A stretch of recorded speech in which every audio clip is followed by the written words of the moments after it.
তোমার মায়ের আদর খেতে আমাকে তুমি বিদায় দাও মা। তুমি যদি আমার মায়ের আদর না খেতে দাও আমাকে তবু রামচন্দ্রকে কৃপা করবে না মা। আশীর্বাদ করো মামায় আমার মনোবাসনা যেন পূর্ণ হয়। মা বলে কি করে তোর মনে কি বাসনা আছে এই কামনা করো আমি তো আশীর্বাদ করছি তরুণী আর কোনোদিন ঘুরে আসবে না বলে মায়ের জল থেকে জড়িয়ে ধরে কামনা করছে মা। আমার তুমি আশীর্বাদ করো তোমার মায়া শৃঙ্খল জন্মের মতো কেটে দাও।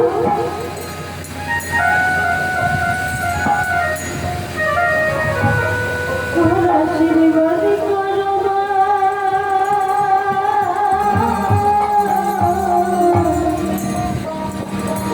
আমার মনোবাসনা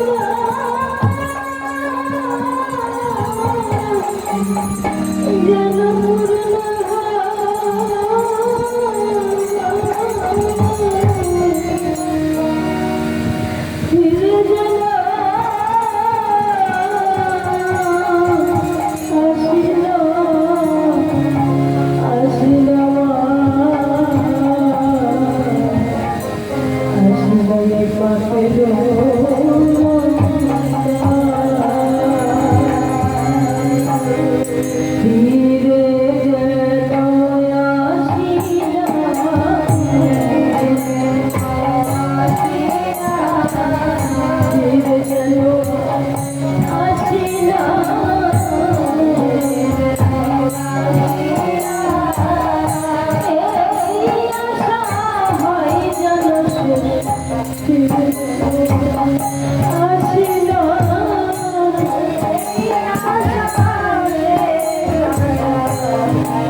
তরুণী সে তো জানে যে আমি আর কোনোদিন মায়ের মতো দেখবো না বলে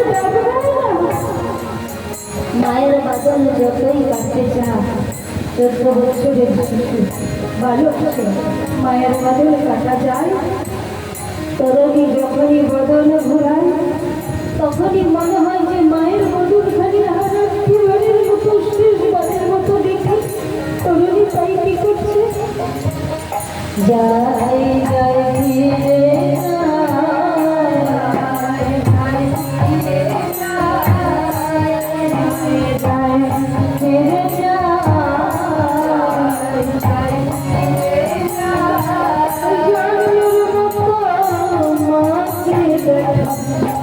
জয় জয়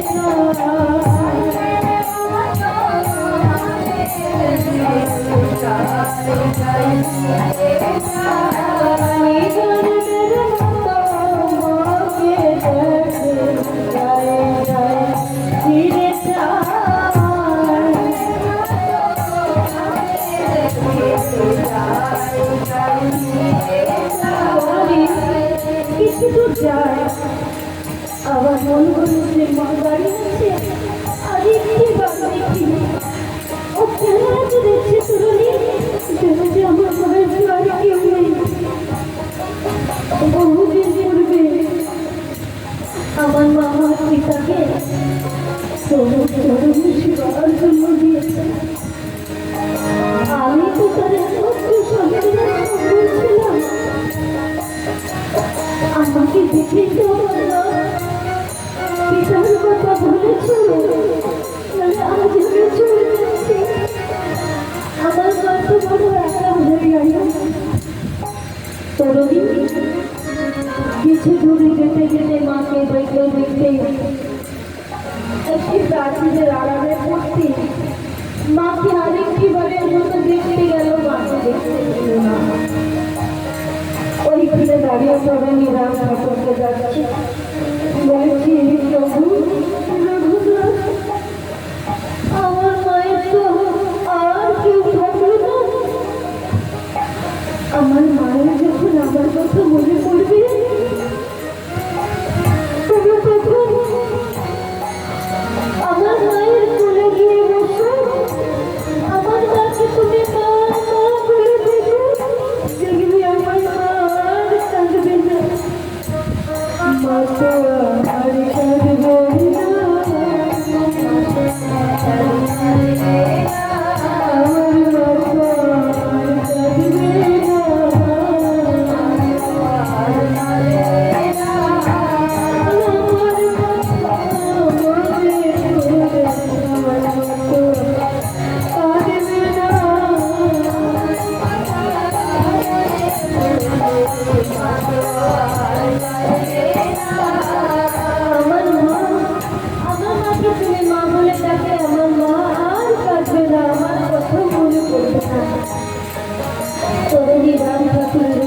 প্রণাম জানিয়ে আগে যুদ্ধে জল হয়েছে চলে গেলেন রথের কাছে গিয়ে যখন দাঁড়িয়েছে, যুদ্ধে যে সমস্ত সৈনিকরা গিয়েছিল তারা তরুণীকে চিনতে পারছে না। বলেছে সেই সকালবেলা আমাদের সেনাপতি মায়ের কাছে গেল, তুই ফিরেতে এলো। তরুণীর সঙ্গে সঙ্গে বলেছে, কেন? আমি এই যে ফিরে এসেছি, চলো আমরা যুদ্ধ করতে যাই। সমস্ত সৈনিকরা বলেছে, সে কি উমা, আপনার যুদ্ধের বেশভূষা সমস্ত গেল কোথায়? বলেছে যুদ্ধের বেশভূষা আমার মা বলেছে কি জানো, যে যুদ্ধের বেশভূষায় সমস্ত করে গেলে রাম লক্ষ্মণকে কখনো পরাজিত করা যাবে না। এই বেশে গেলেই রাম লক্ষ্মণকে পরাজিত করা যাবে। তো শোনো, এখন তো রাবণ সম্মুখে নেই, রাতে যে দুর্গা দেবীর নাম আছে সমস্ত মুছে ফেলে দাও, আর সবাই মিলে আমার সঙ্গে বলো তো জয় রামচন্দ্র,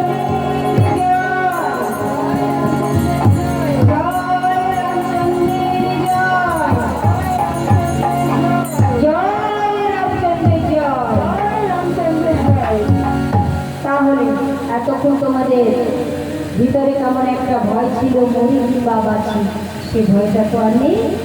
তো চলো এবার আমরা যখন রামের ধ্বনি দিতে ভয় চলে গেল, আমরা রাম নামের ধ্বনি করতে করতে সম্মুখে এগিয়ে যাব, কোনো ভয় থাকবে না।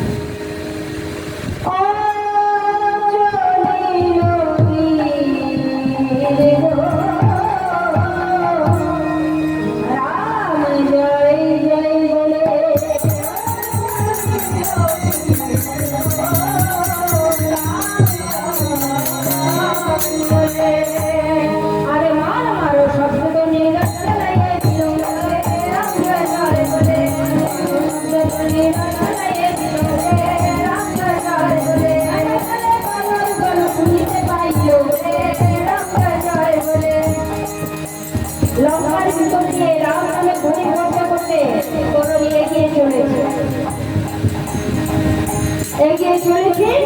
এদিকে বানরগণ সবাই শুনতে পেয়েছে যে লঙ্কার ভিতর থেকে রাম জয় জয়ের ধ্বনি শোনা যাচ্ছে। বলেছে, ও ভাই ব্যাপারটা কি, লঙ্কা এগিয়ে দেখি। আর শিলাদিত্য নিয়ে বানরগণ করিল গমন, শিলাদিত্য নিয়ে বানরগণ করিল গমন, রণস্থলে আসি সবে দিল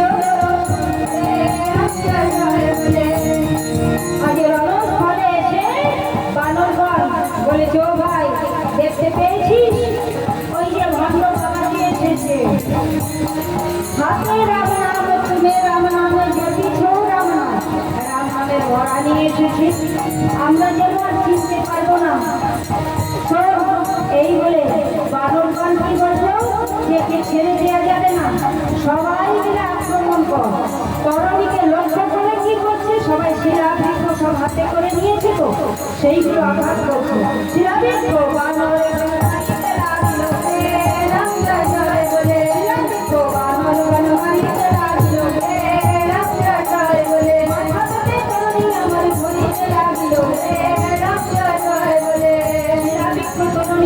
সবাই আঘাত করছে, তরণীর মস্তকে সমস্ত আঘাতগুলো ধারণ করছে। কেন তরুণী এটা করছে? নবগুণে ব্রাহ্মণ আর শতগুণে বৈষ্ণব। ব্রাহ্মণে শুধু পৈতা ধারণ করলেই ব্রাহ্মণ নয়, 9টা গুণ থাকতে হবে। সেটাকে 9 গুণ সুতোর কথা বলা হয়েছে, যে 9 গুণ সুতো করলেই ব্রাহ্মণ। 9টা গুণ থাকতে হবে তার ভিতরে। আর শতগুণে বৈষ্ণব, 100টা গুণ থাকলে সে বৈষ্ণব। তা তরুণী সে বৈষ্ণব, তার এই একটা গুণ দেখে বোঝা যাচ্ছে কি, যে আঘাত খাচ্ছে, সে আঘাত দিচ্ছেন। তাহলে তার ভিতরে এটা কি হচ্ছে? ধৈর্য। ধৈর্য জ্ঞান ভেতরে, ধৈর্য জ্ঞান না হলে কেমন করে সে বৈষ্ণব হবে? তাকে এই যে ধৈর্য জ্ঞান তরুণীর ভিতরে, তাকে আঘাত করছে, সে আঘাত সহ্য করছে, সে আঘাত করছে না। এই যে বৈষ্ণবের গুণ, তরুণী ভাবছে যে এইভাবে যদি আমি আঘাত সহ্য করি, সে প্রভু রামচন্দ্রের, আমার তো তোমার সঙ্গে সাক্ষাৎ হবে না, তোমার সঙ্গে সাক্ষাৎ করবো বলি আজ তোমার ভক্তগণের সঙ্গে আমি যুদ্ধ করছি। এতে যথেষ্ট অপরাধ হয়, তুমি আমায় ক্ষমা করে প্রভু। কারণ সে রামচন্দ্র দর্শন করতে চায়, রামের হাতে মুক্তি পেতে চায়, বানরের হাতে নয়। তাই ক্ষমা চেয়ে নিল, প্রভু আমায় তুমি ক্ষমা করো। এই বলে তরুণ আর ধনের বার তোরা নিয়ে নিলেন। আরে যাকে যাকে বাস্তব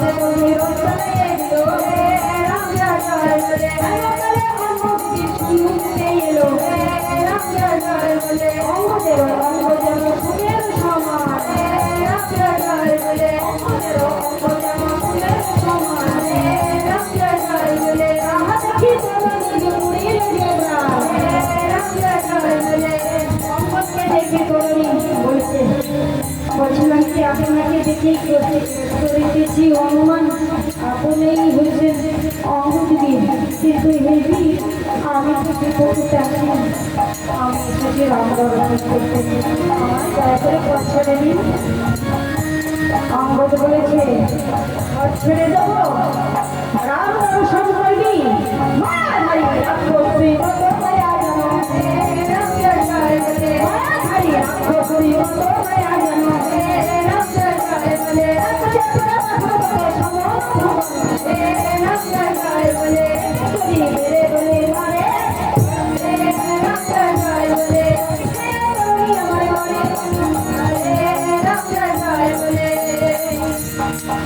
অঙ্গ কেমন ভাবে আঘাত করেছে তরুণীকে, একটা শরীর দিয়ে তরুণীর প্রাণ যায় ভূমিতলে পড়ে গেছে। তরুণী মনে করছে ওদেরই আমার আর একটা আঘাত করে, অঙ্গদের হাতে আমার প্রাণ বাড়িয়ে হয়ে যাবে, তা হতে দেব না।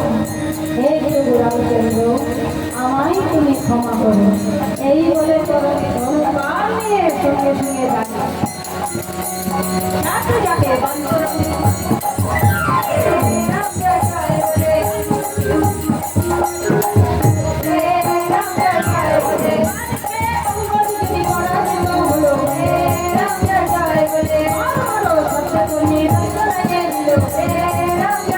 বলে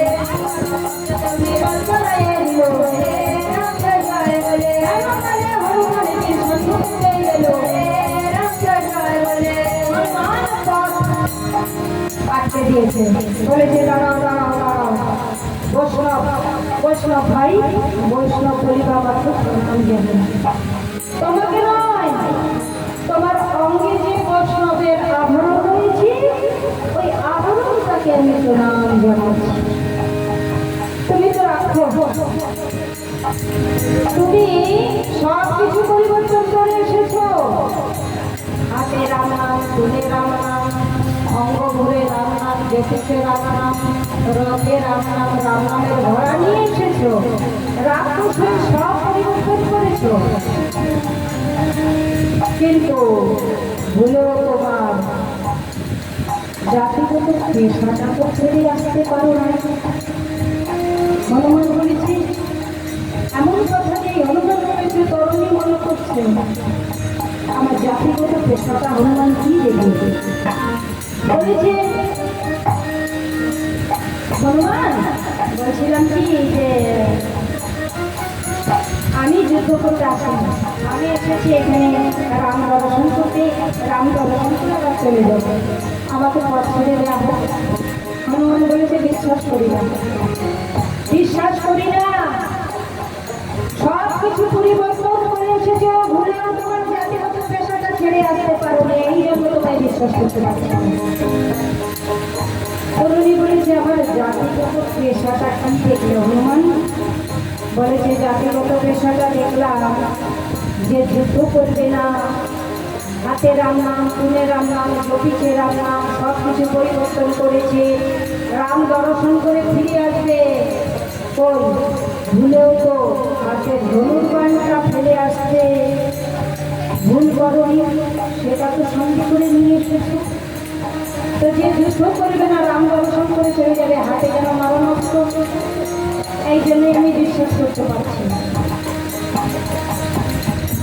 তরুণী বলেছে আচ্ছা হনুমান, বলছিলাম কি এই যে রাম নামের খাতায় তোমার একটা বীর বলে নাম লেখা আছে না? বলেছে হ্যাঁ আচ্ছা বীর হনুমান। বলছি বলা যায় না পেছনে ঘুরে রাখো, তোমার সাথে বড় বড় বীরেরা এই ক্ষুদ্র বালকের সঙ্গে যুদ্ধ করে নিতান্তভাবে পরাজিত হয়েছে, আর যদি বলে কৌশলে কোনোরকম আমার হাতে পরাজিত হও, তোমার যে বীর খাতার নামটা লেখা আছে না ওইটা একদম কাটা পড়ে যাবে।